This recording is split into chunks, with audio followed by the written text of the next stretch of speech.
ഓരോ മാതാപിതാക്കളും മക്കളെ വളർത്തി വലുതാക്കുന്നത് ഏറെ ത്യാഗങ്ങൾ സഹിച്ചാണ്. പക്ഷേ മുതിരുമ്പോൾ മക്കൾ പലരും അതെല്ലാം മറക്കും.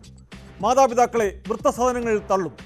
വയോജനങ്ങൾക്ക് നേരെയുള്ള അതിക്രമങ്ങൾ നമ്മുടെ സമൂഹത്തിൽ അനുദിനം വർദ്ധിക്കുന്നതായാണ് റിപ്പോർട്ടുകൾ.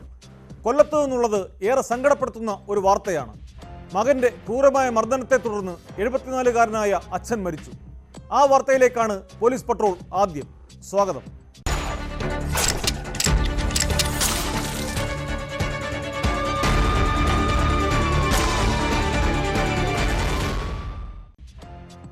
സ്ഥലം വിറ്റ് കിട്ടിയ പണത്തിന്റെ പങ്ക് നൽകാത്തതിന്റെ വൈരാഗ്യത്തിൽ അച്ഛനെ മകൻ മർദ്ദിച്ചു കൊലപ്പെടുത്തി. കൊല്ലം ചവറ തേവലക്കരയിലാണ് നടക്കുന്ന സംഭവം. പാവുമ്പ അജയ് ഭവനിൽ അച്യുതൻ പിള്ളയാണ് കൊല്ലപ്പെട്ടത്. മകൻ മനോജിനെ പോലീസ് അറസ്റ്റ് ചെയ്തു.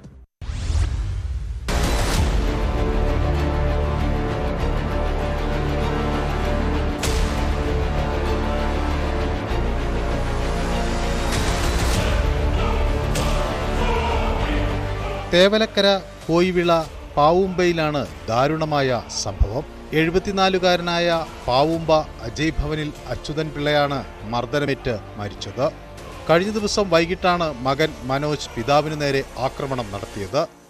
മർദ്ദനമേറ്റ് അവശനിലയിലായ അച്യുതൻ പിള്ളയെ തിരുവനന്തപുരം മെഡിക്കൽ കോളേജ് ആശുപത്രിയിലേക്ക് കൊണ്ടുപോയെങ്കിലും അവിടെ എത്തുന്നതിന് മുമ്പ് മരണം സംഭവിച്ചു. 37-കാരനായ മനോജിനെ പോലീസ് അറസ്റ്റ് ചെയ്തു.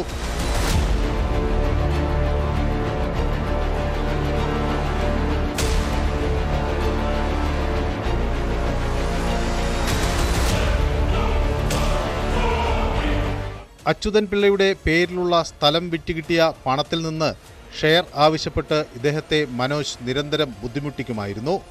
പണം നൽകാത്ത വിരോധത്താൽ ഇടിച്ചും അടിച്ചുമാണ് കൊലപ്പെടുത്തിയത്. Chavara Thekkumbhagam police station sub inspector മണിലാലിന്റെ നേതൃത്വത്തിൽ SI-മാരായ സലീം, രാജേഷ്, CPO രതീഷ് എന്നിവരടങ്ങിയ സംഘമാണ് പ്രതിയെ അറസ്റ്റ് ചെയ്തത്.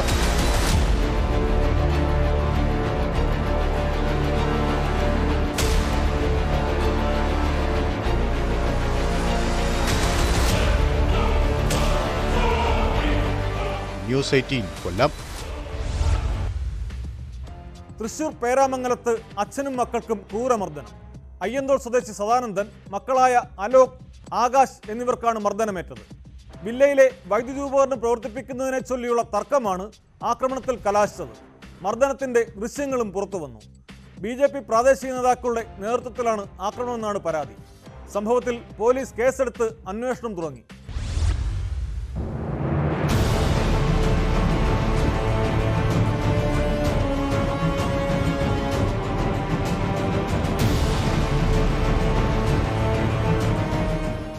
തൃശൂർ ബിൽഡേഴ്സ് ഉടമ സദാനന്ദനും 2 ആൺമക്കൾക്കുമാണ് മർദ്ദനമേറ്റത്. വില്ലയിലെ ELCB ഓഫ് ചെയ്തു എന്നാരോപിച്ചായിരുന്നു മർദ്ദനം. വടി ഉപയോഗിച്ചടക്കം ഇവരെ ആക്രമിക്കുന്നതിന്റെ ദൃശ്യങ്ങളാണ് പുറത്തുവന്നത്. മർദ്ദനത്തെ തുടർന്ന് സദാനന്ദന്റെ തലയ്ക്ക് പരിക്കേറ്റിട്ടുണ്ട്. കൈക്ക് പൊട്ടലുണ്ടായി. മകൻ അലോകിന്റെ കൈവിരൽ ഒടിഞ്ഞു. കാലിലും കഴുത്തിലും പരിക്കുണ്ട്. സദാനന്ദനും അലോകും സ്വകാര്യ ആശുപത്രിയിൽ ചികിത്സ തേടി.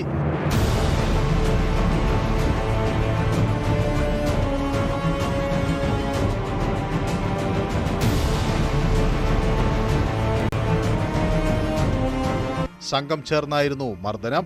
BJP നേതാവും കൈപ്പറമ്പ് പഞ്ചായത്ത് മെമ്പറുമായ ദീപക് കാരാട്ട്, അടാട്ട് പഞ്ചായത്ത് മെമ്പർ ബിജീഷ് AB, മുൻ panchayat member PP Venu, BJP മണ്ഡലം പ്രസിഡന്റ് വിനയകുമാർ എന്നിവരുടെ നേതൃത്വത്തിലാണ് മർദ്ദിച്ചതെന്നാണ് പരാതി.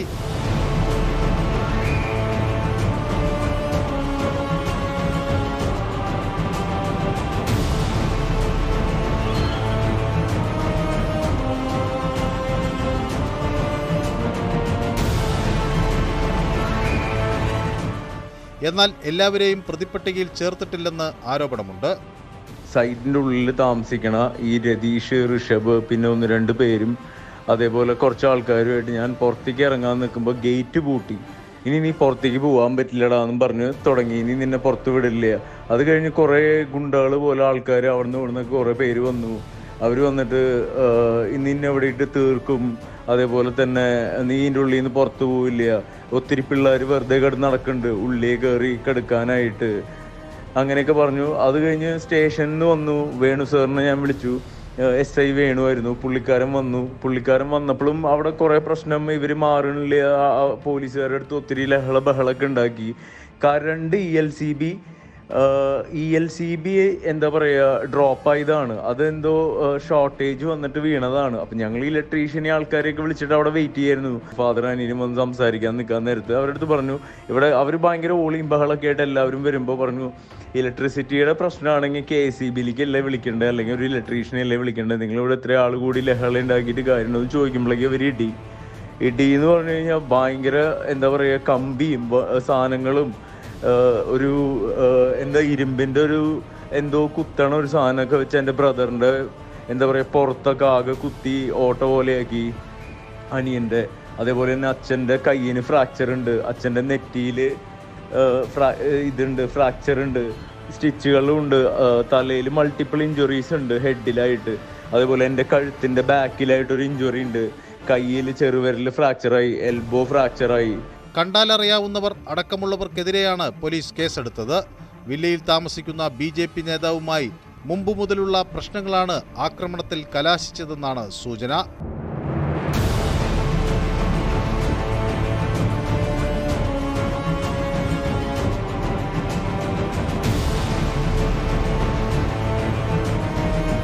ന്യൂസ് 18 തൃശൂർ. ആലുവയിൽ അതിഥി തൊഴിലാളികളുടെ മകളെ കാണാതായ സംഭവത്തിൽ പോലീസ് അന്വേഷണം ഇഴയുന്ന ആരോപണവുമായി കുടുംബം. തിങ്കളാഴ്ച മുതൽ കാണാതായ മകളെക്കുറിച്ച് പരാതി നൽകിയിട്ടും മൊഴിയെടുക്കാൻ പോലും പോലീസ് തയ്യാറായില്ലെന്ന് മാതാവ് പറഞ്ഞു. അസം സ്വദേശിനിയായ 9ാം ക്ലാസ് വിദ്യാർത്ഥിനിയെയാണ് കാണാതായത്.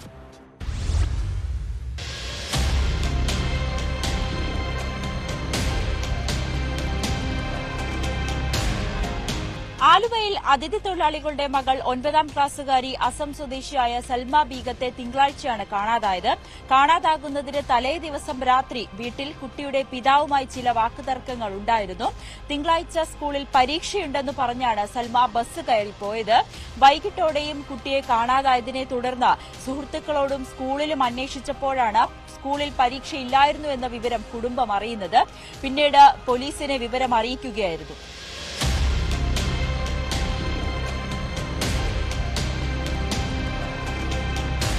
मेरा लड़की सोमवार को संडे को रात को झगड़ा हुआ था। झगड़ा होने का जिसका पापा का साथ मेरे साथ झगड़ा हुआ है, तो इसका पापा भी गुस्सा हो गया, तो लड़की का भी थोड़ा गुस्सा, इसका भी दिमाग में थोड़ा ज़्यादा गुस्सा है मेरा लड़की को।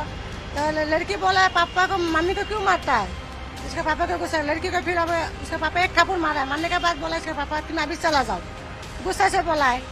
ഒരു തവണ പരിചയമില്ലാത്ത നമ്പറിൽ നിന്നും മകൾ ഫോൺ വിളിച്ചിരുന്നു. എവിടെയാണെന്ന ചോദ്യത്തിന് മറുപടി നൽകിയില്ല. പിന്നീട് ആ നമ്പറിൽ വിളിച്ചപ്പോൾ സ്വിച്ച് ഓഫ് ചെയ്ത നിലയിലായിരുന്നുവെന്നും അമ്മ പറഞ്ഞു. പോലീസിന് ഈ നമ്പർ അമ്മ കൈമാറുകയും ചെയ്തു. അതേസമയം കുട്ടിയെ കാണാതായി 5 ദിവസം പിന്നിടുമ്പോഴും പോലീസ് അന്വേഷണം ഇഴഞ്ഞു നീങ്ങുന്നു എന്ന പരാതി കൂടി കുടുംബം ഉന്നയിക്കുന്നുണ്ട്. പോലീസിന്റെ അലംഭാവമുണ്ടെന്ന് സമീപവാസികളും സ്ഥിരീകരിക്കുന്നുണ്ട്. ഞങ്ങളോട് പറഞ്ഞത് ഇപ്പൊ തിങ്കളാഴ്ച രാവിലെ ആള് വീട്ടിൽ നിന്ന് സ്കൂളിലേക്കാണെന്ന് പറഞ്ഞിട്ടാണ് ഇവിടുന്ന് ഇറങ്ങുന്നതെന്നാണ്. ഒരു ജോഡി ഡ്രസ്സും എടുത്തിട്ടുണ്ട്. അപ്പൊ സ്കൂൾ ബാഗിൽ തന്നെയാണ് ഡ്രസ്സും കാര്യങ്ങളൊക്കെ എടുത്തിട്ട് പോയേക്കുന്നത്. പിന്നെ അവർ അന്വേഷിച്ചപ്പോഴാണ് സ്കൂളിൽ ക്ലാസ് ഇല്ല, പരീക്ഷയില്ല എന്നറിയാൻ പറ്റിയത്. അപ്പൊ 3 ദിവസം വരെ ആള് വെയിറ്റ് ചെയ്യണമായിരുന്നു. കാരണം എന്ന് വെച്ചാൽ നാട്ടിലെത്താൻ അവർക്ക് 3 ദിവസം വേണം ഇവിടുന്ന്. അപ്പൊ ട്രെയിൻ കയറി പോയിട്ടുണ്ടോ എന്നുള്ളതൊരു കൺഫ്യൂഷൻ ഉണ്ടായിരുന്നു. അപ്പോൾ ഇപ്പോഴാണ് അറിയുന്നത്. ഇപ്പൊ 5 ദിവസമായി. അപ്പം നാട്ടിൽ നിന്ന് കോള് വരുന്നുണ്ട് അവിടെ എത്തിയിട്ടില്ല എന്ന് പറഞ്ഞിട്ട്. അപ്പോഴാണ് ആൾ എവിടെയാണെന്നുള്ളത്. പിന്നെ കംപ്ലൈന്റ് ഓൾറെഡി കൊടുത്തിട്ടുണ്ടായിരുന്നു. കംപ്ലൈന്റ് കൊടുത്ത് പോലീസുകാർ അന്വേഷിക്കുന്നുണ്ടെന്ന് പറയുന്നു.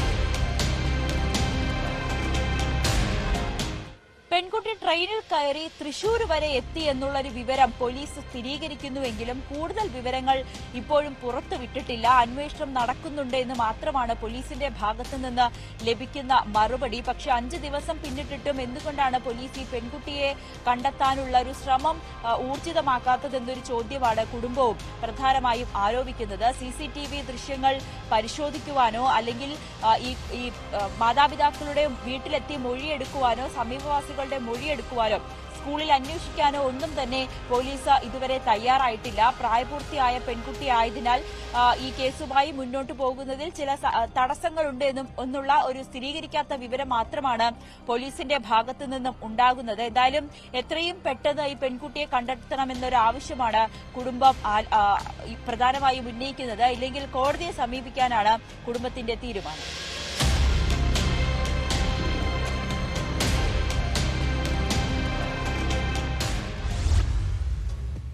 കോഴിക്കോട് പേരാമ്പ്രയിൽ യുവതിയെ തോട്ടിൽ മരിച്ച നിലയിൽ കണ്ടെത്തിയ സംഭവത്തിൽ ദുരൂഹതയെന്ന് ബന്ധുക്കൾ. യുവതിയുടെ മൃതദേഹം അർദ്ധനഗ്നമായിരുന്നതും ധരിച്ചിരുന്ന ആഭരണങ്ങൾ നഷ്ടപ്പെട്ടതുമെല്ലാം സംശയം വർദ്ധിപ്പിക്കുന്നു. സംഭവത്തിൽ സമഗ്ര അന്വേഷണം വേണമെന്നാണ് ബന്ധുക്കളുടെ ആവശ്യം.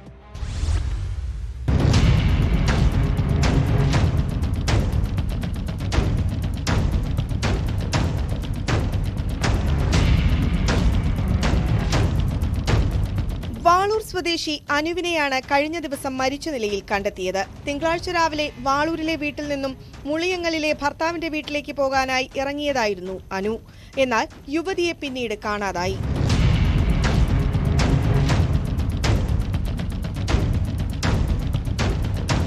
ഇവിടെ രാവിലെ വീട്ടിൽ നിന്ന് 9 മണിക്ക് ഭർത്താവിനെ കാണിക്കാൻ വേണ്ടിയിട്ട് MMC കാണിക്കാൻ വേണ്ടിയിട്ട് തൊട്ടടുത്ത ടൗണായ മുളിയയിലേക്ക് പോയതാണ്. ഭർത്താവ് അവിടെ കാത്തു നിൽക്കുന്നുണ്ട്. അപ്പോൾ 9 വരെ അനു എന്ന കുട്ടി ഒരു ഫോൺ കോൺടാക്റ്റ് ഉണ്ടായിരുന്നു. ഉച്ചയ്ക്ക് പേരാമ്പ്ര പോലീസ് സ്റ്റേഷനിൽ ഭർത്താവ് പ്രജിനെയും കൂട്ടി കംപ്ലയിൻറ്റ് ചെയ്തു. അന്ന് വൈകുന്നേരം പോലീസുകാർ വീട്ടിൽ വന്ന് അന്വേഷണമൊക്കെ നടത്തി. പിറ്റേന്ന് ഉച്ചയ്ക്കാണ് ഇവിടെ അടുത്തുള്ള ഒരാൾ പറഞ്ഞത് ഇവിടെ ഒരു പെൺകുട്ടിയുടെ ജഡം കാണുന്നുണ്ട് എന്ന് പറഞ്ഞത്. അന്നേരം ഞാനെല്ലാം ഓടിച്ചെന്ന് നോക്കുന്നേരം ശരീരഘടന കണ്ടപ്പോൾ എനിക്ക് അവിടെയാണ് മനസ്സിലായി. ചൊവ്വാഴ്ച രാവിലെ 11 മണിയോടെ പുല്ലരിയാൻ എത്തിയവരാണ് അല്ലിയോറ തോട്ടിൽ മൃതദേഹം കണ്ടെത്തിയത്. തോട്ടിൽ നിന്ന് അനുവിന്റെ പേഴ്സും മൊബൈൽ ഫോണും ചെരുപ്പുകളും കണ്ടെടുത്തിരുന്നു. കാലുതന്നി വെള്ളത്തിൽ വീണ് മരിച്ചതാകാമെന്ന സാധ്യത ബന്ധുക്കൾ പാടെ തള്ളുകയാണ്. തോട്ടിൽ മുട്ടിന് താഴെ മാത്രമാണ് വെള്ളം ഉണ്ടായിരുന്നത്. ചെയിനും പാദസരവും അടക്കം ആഭരണങ്ങൾ ശരീരത്തിലുണ്ടായിരുന്നു. ഇതെവിടെയെന്ന് ബന്ധുക്കൾ ചോദിക്കുന്നു. കോഴിക്കോട് മെഡിക്കൽ കോളേജിലാണ് മൃതദേഹം പോസ്റ്റ്മോർട്ടം ചെയ്തത്. മുങ്ങിമരണമാണെന്നും ബലാത്സംഗ ശ്രമത്തിന്റെ ലക്ഷണങ്ങളോ അത്തരം മുറിവുകളോ ദേഹത്തില്ലെന്നുമാണ് പ്രാഥമിക റിപ്പോർട്ടിൽ പറയുന്നത്.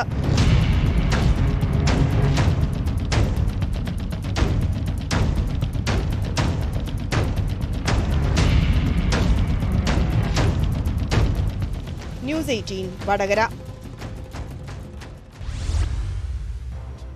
സിദ്ധാർത്ഥന്റെ മരണത്തിന് മുൻപും വയനാട് വെറ്ററിനറി കോളേജിൽ ആൾക്കൂട്ട വിചാരണയും ക്രൂരമർദ്ദനവും അരങ്ങേറിയെന്ന് ആന്റി റാഗിംഗ് കമ്മിറ്റിയുടെ കണ്ടെത്തൽ.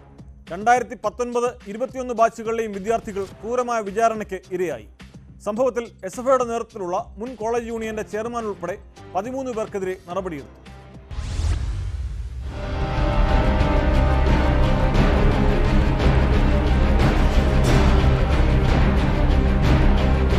സിദ്ധാർത്ഥന്റെ കേസിലേതെന്നതുപോലെ പെൺകുട്ടികളോട് അപമര്യാദയായി പെരുമാറിയെന്നാരോപിച്ചാണ് 2019-ലും 2023-ലും ക്യാമ്പസിൽ ക്രൂരമർദ്ദനവും ആൾക്കൂട്ട വിചാരണയും അരങ്ങേറിയത്. ഇപ്പോൾ അവസാന വർഷ കോഴ്സിന് പഠിക്കുന്ന വിദ്യാർത്ഥിയെ 2019-ൽ 1.5 മണിക്കൂർ നിർത്താതെ മർദ്ദിച്ചു. 32 തവണ തുടർച്ചയായി മർദ്ദിച്ചുവെന്നാണ് വിദ്യാർത്ഥിയുടെ മൊഴി. ആൺകുട്ടികളുടെ ഹോസ്റ്റൽ മുറിയിൽ വെച്ചും സിദ്ധാർത്ഥനെ മർദ്ദിച്ച കുന്നിൻ മുകളിൽ കൊണ്ടുപോയും മണിക്കൂറുകളോളം ക്രൂരമായി കുറ്റവിചാരണ ചെയ്തുവെന്നാണ് കണ്ടെത്തൽ. ഭയന്ന് 2 ആഴ്ച കോളേജിലേക്ക് വന്നില്ല എന്നും വൈത്തിരിയിലെ ഒരു ഹോട്ടലിലാണ് താമസിച്ചതെന്നും വിദ്യാർത്ഥി മൊഴി നൽകി. സിദ്ധാർത്ഥനേറ്റ മർദ്ദനം അന്വേഷിക്കുന്നതിന്റെ ഭാഗമായി മറ്റു വിദ്യാർത്ഥികളിൽ നിന്ന് ആന്റി റാഗിംഗ് സ്ക്വാഡ് മൊഴിയെടുത്തപ്പോഴാണ് വിവരം പുറത്തുവന്നത്.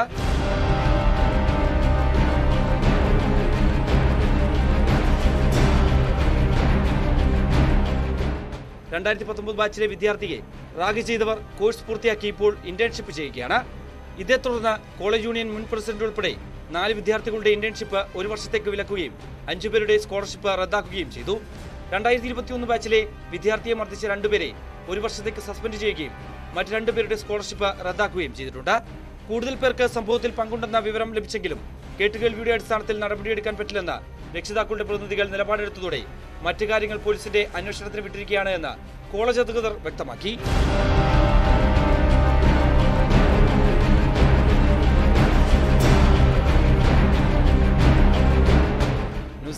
വയനാട്. മുണ്ടക്കയത്ത് നിന്ന് 6 വർഷം മുമ്പ് കാണാതായ ജസ്ന എവിടെയെന്ന ചോദ്യം ഇന്നും ഉത്തരം കിട്ടാതെ അവശേഷിക്കുകയാണ്. ജസ്നയുടെ കൂടെ കോളേജിൽ പഠിച്ച 5 പേരിലേക്ക് CBI അന്വേഷണം എത്തിയില്ലെന്ന് പിതാവ്. CBI സമർപ്പിച്ച അന്തിമ റിപ്പോർട്ട് തള്ളി തുടരന്വേഷണം വേണമെന്നാവശ്യപ്പെട്ട് കോടതിയിൽ സമർപ്പിച്ച ഹർജിയിലാണ് ഈ ആരോപണമുള്ളത്. ഹർജി തിരുവനന്തപുരം CJM കോടതി ഫയലിൽ സ്വീകരിച്ചു. ഇതിനെതിരെയുള്ള CBIയുടെ ആക്ഷേപം സമർപ്പിക്കാൻ 2 ആഴ്ച സമയം നൽകിയിട്ടുണ്ട്.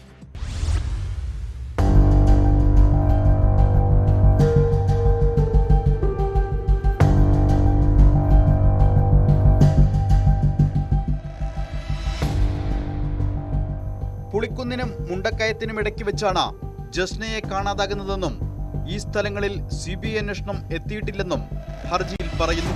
കൂടെ ഡിഗ്രിക്ക് പഠിച്ച ഏതോ ഒരു സുഹൃത്ത് ജസ്നയെ ചതിച്ച് ദുരുപയോഗം ചെയ്തതായി സംശയമുണ്ട്. ജസ്നയ്ക്ക് ശാരീരിക പ്രശ്നങ്ങൾ ഉണ്ടായതിന്റെ കാരണങ്ങളെക്കുറിച്ച് CBI പരിശോധിച്ചില്ല. ജസ്ന കോളേജിന് പുറത്ത് NSS ക്യാമ്പുകൾക്ക് പോയിരുന്നു. ഇതുമായി ബന്ധപ്പെട്ട് അന്വേഷണം നടത്തിയില്ല. CBI അന്വേഷണം പരാജയമെന്നാണ് ഹർജിയിൽ ആരോപിക്കുന്നത്. കേസിന്റെ അന്വേഷണം അവസാനിപ്പിക്കാൻ അനുമതി തേടി CBI കോടതിയിൽ നേരത്തെ റിപ്പോർട്ട് സമർപ്പിച്ചിരുന്നു.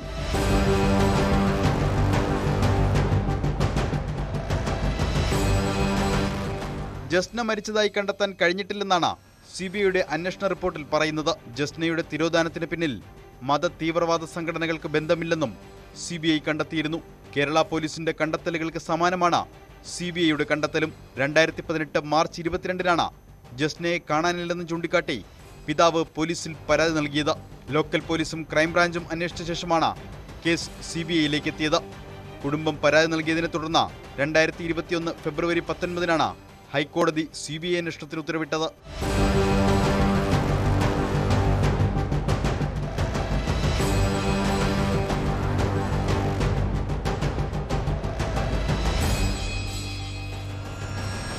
ന്യൂസ് 18 തിരുവനന്തപുരം.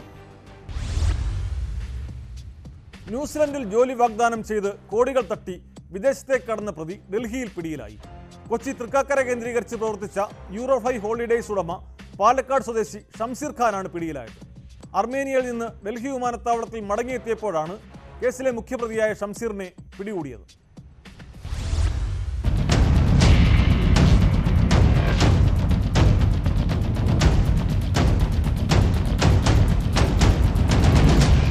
സംസ്ഥാനത്തിന്റെ വിവിധ ഭാഗങ്ങളിൽ നിന്നുള്ള 32 പേരിൽ നിന്നായി വിദേശത്ത് ജോലി വാഗ്ദാനം ചെയ്ത് കോടികൾ തട്ടിയ കേസിലെ മുഖ്യപ്രതിയാണ് പിടിയിലായ ഷംസീർ ഖാൻ. തട്ടിപ്പ് നടത്തിയ ശേഷം കഴിഞ്ഞ ഡിസംബർ മുതൽ ഒളിവിലായിരുന്നു. ഇതിനിടെ വിദേശത്തേക്ക് കടന്ന ഷംസീർ ഷാർജ, അർമേനിയ തുടങ്ങിയ രാജ്യങ്ങളിലെത്തി. കഴിഞ്ഞ ദിവസമാണ് ഡൽഹിയിൽ വിമാനമിറങ്ങിയത്. കേരള പോലീസ് നൽകിയ വിവരത്തിന്റെ അടിസ്ഥാനത്തിൽ ഷംസീറിനെ വിമാനത്താവളത്തിൽ അധികൃതർ തടഞ്ഞുവെച്ചു. തുടർന്ന് കേരള പോലീസിനെ വിവരമറിയിക്കുകയായിരുന്നു. തൃക്കാക്കര പോലീസ് ഡൽഹിയിലെത്തിയാണ് പ്രതിയെ കസ്റ്റഡിയിലെടുത്തത്. ഉദ്യോഗാർത്ഥികളിൽ നിന്ന് തട്ടിയെടുത്ത പണം കൈവശമില്ലെന്നാണ് പ്രാഥമിക ചോദ്യം ചെയ്യലിൽ ഷംസീർ പോലീസിനോട് പറഞ്ഞത്. കേസിലെ മറ്റൊരു പ്രതി സജാദ് പിടിയിലാകാനുണ്ട്. തൃക്കാക്കര കേന്ദ്രീകരിച്ച് പ്രവർത്തിച്ച യൂറോഫ്ലൈ ഹോളിഡേയ്സ് എന്ന സ്ഥാപനം കേന്ദ്രീകരിച്ചായിരുന്നു തട്ടിപ്പ്. സ്ഥാപനത്തിലെ ജീവനക്കാരിയായിരുന്ന ആൽഫിയ ജോൺ നേരത്തെ പോലീസിന്റെ പിടിയിലായിരുന്നു. കോടതിയിൽ ഹാജരാക്കിയ പ്രതിയെ റിമാൻഡ് ചെയ്തു. ഷംസീറിനെ കസ്റ്റഡിയിൽ വാങ്ങി ചോദ്യം ചെയ്യേണ്ടതുണ്ടെന്നും ഇതിനായി കസ്റ്റഡി അപേക്ഷ നൽകുമെന്നും തൃക്കാക്കര പോലീസ് പറഞ്ഞു. തട്ടിപ്പിൽ കൂടുതൽ പേർക്ക് പങ്കുണ്ടോ എന്ന സംശയവും പോലീസിനുണ്ട്.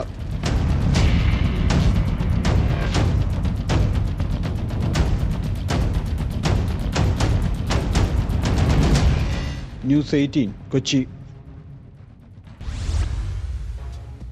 ബൈക്ക് സ്റ്റണ്ട് റീൽസാക്കി ഇൻസ്റ്റാഗ്രാമിൽ പോസ്റ്റ് ചെയ്ത ഫ്രീക്കന്മാർക്ക് 8ന്റെ പണി കൊടുത്ത് മോട്ടോർ വാഹന വകുപ്പും കേരള പോലീസും. രൂപമാറ്റം വരുത്തിയ വാഹനങ്ങളിൽ വളരെ അപകടകരമായ രീതിയിൽ അഭ്യാസപ്രകടനം നടത്തിയവർക്കെതിരെയാണ് നടപടി. മലപ്പുറം ജില്ലയിൽ നിന്നും മാത്രം 1,25,000-ഓളം രൂപ പിഴയായി ഈടാക്കി.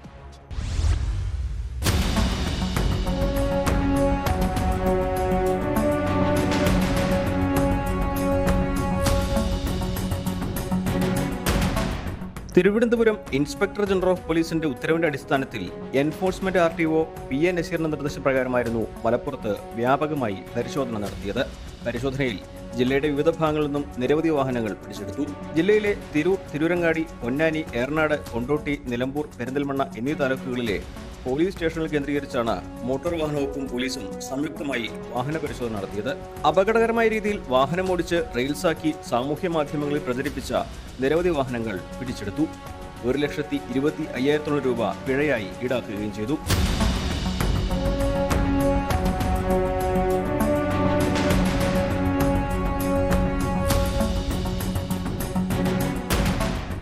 ഇത്തരത്തിൽ അപകടകരമായ രീതിയിൽ വാഹനമോടിച്ച് റീൽസാക്കി സാമൂഹ്യ മാധ്യമങ്ങളിൽ പ്രദർശിപ്പിക്കുന്നവരുടെ ഡ്രൈവിംഗ് ലൈസൻസിന്മേൽ നടപടി സ്വീകരിക്കുമെന്ന് എൻഫോഴ്സ്മെന്റ് ആർടിഒ അറിയിച്ചു. പിഴയൊടുക്കി സാമൂഹ്യ മാധ്യമങ്ങളിൽ നിന്നും വീഡിയോ നീക്കിയതിനു ശേഷമാണ് വാഹനങ്ങൾ വിട്ടു നൽകിയത്.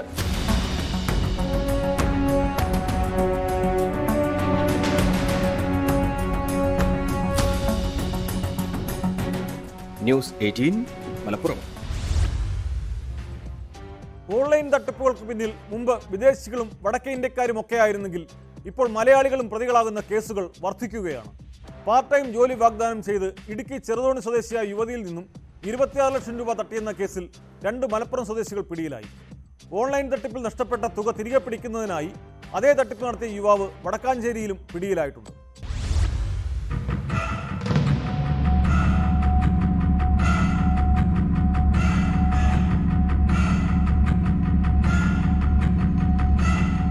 ഉയർന്ന ശമ്പളത്തിൽ പാർട്ട് ടൈം ജോലി നൽകാമെന്ന് പറഞ്ഞാണ് ചെറുതോണി സ്വദേശിയായ യുവതിയിൽ നിന്ന് 26 ലക്ഷം രൂപ തട്ടിയെടുത്തത്. ജോലി ലഭിക്കാതെ വന്നതോടെ യുവതി ഇടുക്കി സൈബർ ക്രൈം പോലീസിൽ പരാതി നൽകി. തുടർന്ന് നടത്തിയ അന്വേഷണത്തിലാണ് മലപ്പുറം സ്വദേശികളായ റഫീഖ്, ഇർഷാദ് എന്നിവർ അറസ്റ്റിലായത്. സംഭവത്തിൽ കൂടുതൽ പ്രതികൾ ഉൾപ്പെട്ടിട്ടുണ്ടോ എന്ന് പോലീസ് പരിശോധിച്ചു വരികയാണ്.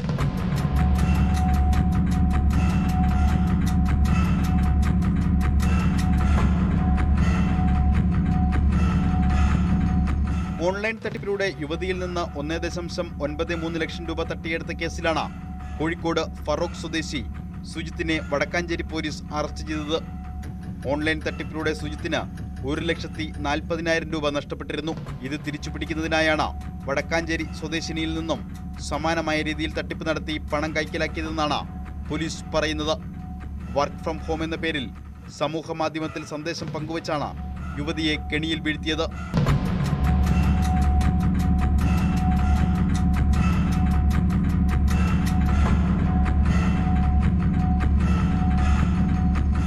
ന്യൂസ് 18 ഇടുക്കി, തൃശൂർ. കോഴിക്കോട് മുക്കത്ത് പട്ടാപ്പകൽ വീട്ടിൽ കയറി മോഷണം. കയ്യിട്ടാപ്പയിൽ സ്വദേശിനി വിലാസിനിയുടെ വീട്ടിലാണ് കഴിഞ്ഞ ദിവസം രാവിലെ മോഷണം നടന്നത്. 2000 രൂപയും കുട്ടിയുടെ സ്വർണ്ണവളയും നഷ്ടമായി. മുക്കം പോലീസ് കേസെടുത്ത് അന്വേഷണം തുടങ്ങി.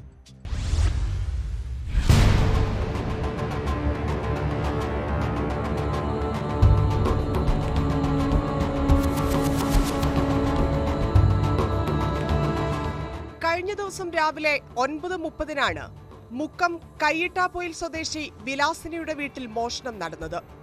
കിടപ്പുമുറിയിലെ അലമാരയിൽ നിന്ന് 2000 രൂപയും കുട്ടിയുടെ സ്വർണ്ണവളയും മോഷണം പോയി.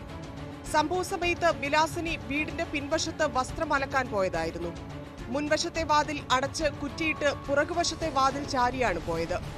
കുറച്ചു കഴിഞ്ഞ് ശബ്ദം കേട്ട് വന്നു നോക്കുമ്പോൾ പിന്നിലെ വാതിൽ തുറന്നു കിടക്കുന്നത് കണ്ടു.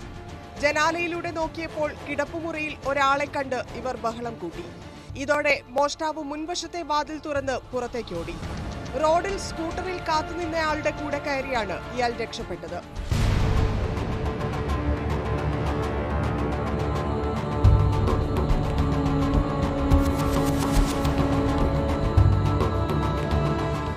മുക്കം പോലീസ് കേസെടുത്ത് അന്വേഷണം ആരംഭിച്ചു. ഡോഗ് സ്ക്വാഡും വിരലടയാള വിദഗ്ധരും സ്ഥലത്തെത്തി പരിശോധന നടത്തി.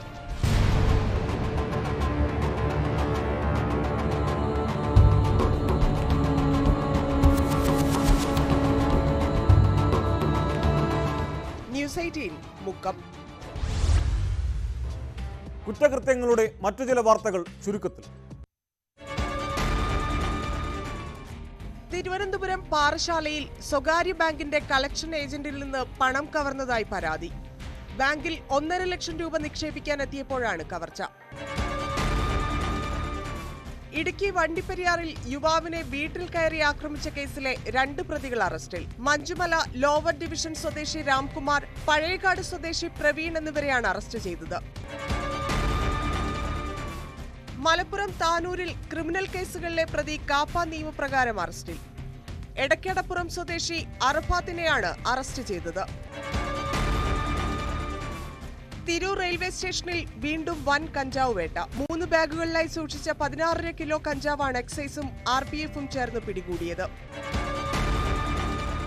കണ്ണൂരിൽ 11കാരിയെ പീഡിപ്പിക്കാൻ ശ്രമിച്ച കേസിൽ വ്യാപാരിക്ക് 3 വർഷം തടവും 50,000 രൂപ പിഴയും ശിക്ഷ. പഴയങ്ങാടി മാട്ടൂലിലെ PM അഷ്റഫിനെയാണ് തളിപ്പറമ്പ് പോക്സോ അതിവേഗ കോടതി ശിക്ഷിച്ചത്. വയനാട് മാനന്തവാടിയിൽ യുവാവിനെയും സുഹൃത്തുക്കളെയും മർദ്ദിച്ചെന്ന പരാതിയിൽ 3 പേർ കൂടി അറസ്റ്റിൽ. കൊടുങ്ങല്ലൂർ സ്വദേശി ഷാനവാസ്, എറണാകുളം സ്വദേശികളായ അഖിൽ, ഉണ്ണികൃഷ്ണൻ, മുഹമ്മദ് അസ്ലം എന്നിവരെയാണ് മാനന്തവാടി പോലീസ് അറസ്റ്റ് ചെയ്തത്. ജമ്മുവിൽ മലയാളി സൈനികൻ ആത്മഹത്യ ചെയ്തു. പാലക്കാട് പുതുപരിയാരം സ്വദേശി ബിബിനാണ് മരിച്ചത്. കർണാടക മുൻ മുഖ്യമന്ത്രി BS യെദ്യൂരപ്പയ്ക്കെതിരെ ലൈംഗികാതിക്രമത്തിന് കേസെടുത്തു. കഴിഞ്ഞ മാസം ബംഗളൂരുവിലെ വസതിയിൽ വെച്ച് പ്രായപൂർത്തിയാകാത്ത പെൺകുട്ടിയെ പീഡിപ്പിച്ചെന്ന പരാതിയിലാണ് നടപടി. ഡൽഹി മദ്യ ലൈസൻസ് അഴിമതിയുമായി ബന്ധപ്പെട്ട് BRS നേതാവ് K കവിത അറസ്റ്റിൽ. ഹൈദരാബാദിലെ വസതിയിൽ ED, IT വകുപ്പുകൾ റെയ്ഡ് നടത്തിയിരുന്നു. പിന്നാലെയാണ് അറസ്റ്റ്. കണ്ണൂർ തളിപ്പറമ്പിൽ പ്രായപൂർത്തിയാകാത്ത പെൺകുട്ടിയെ പീഡിപ്പിച്ചെന്ന പരാതിയിൽ യുവാവ് അറസ്റ്റിൽ. കാഞ്ഞിരങ്ങാട് കുമ്മായച്ചോള സ്വദേശി അക്നൽ മാത്യുവിനെയാണ് എറണാകുളത്ത് നിന്ന് അറസ്റ്റ് ചെയ്തത്. പെൺകുട്ടിയെ ബീച്ചിലും പിന്നീട് പ്രതിയുടെ വീട്ടിലും എത്തിച്ചാണ് പീഡിപ്പിച്ചത്. പീഡന ദൃശ്യങ്ങൾ പകർത്തിയ ശേഷം ഭീഷണിപ്പെടുത്തിയതായും പോലീസ് വ്യക്തമാക്കി. കുട്ടികളെ ദുരുപയോഗം ചെയ്യുന്നവർക്ക് കടുത്ത ശിക്ഷ തന്നെ ഉറപ്പാക്കണം. ഇന്നത്തെ പോലീസ് പട്രോൾ പൂർത്തിയാകുന്നു. നമസ്കാരം.